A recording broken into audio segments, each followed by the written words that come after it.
If you, as a man, think that a woman cannot be successful in ministry if she is not under the covering of some male leadership, you are insulting women and their God-given abilities. Thus, you are insulting God and His creation. Men don't play God. If God placed an anointing on a woman and called her to her own ministry, even if it is your own wife, respect her and respect the Lord's calling on her life, and give her the space to flourish in that which she is anointed and called for. To control a woman is not a fruit of the Spirit. Control is a demon spirit. It is a spirit of control working through a person. No man has the right to control any woman, even if it is your own wife, in deciding for her how and when she is allowed to do ministry. God called her in her own right to do that ministry, not you. And Jesus will be her covering in her ministry, not you.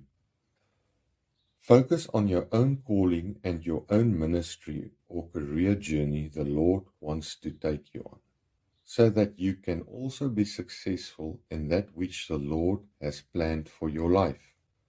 My wife was called to ministry years before I was. When the Lord called my wife for ministry, the Lord still had me in the season where I was still working on my career and working on building my business with the Lord. My wife was very successful in doing ministry on her own for years before I even stepped into ministry. It was the Lord who called my wife for ministry. It was the Lord who anointed my wife for ministry, and it was the Lord who was and still is her covering in ministry.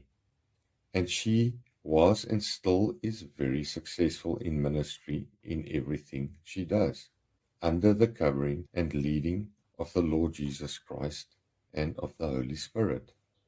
Because I could see the Lord's calling on my wife's life, and I gave my wife the respect and space she needed to walk her journey out with the Lord could take my wife on her own journey and could also take me on my own journey at the same time. And both me and my wife today, in ministry and in business, are enjoying the fruit of what the Lord's plan was for both of us individually and as a married couple. And we are excited to see where the Lord will take us in the future. We both respect the individual callings which the Lord placed on both our lives, and we respect and support each other equally.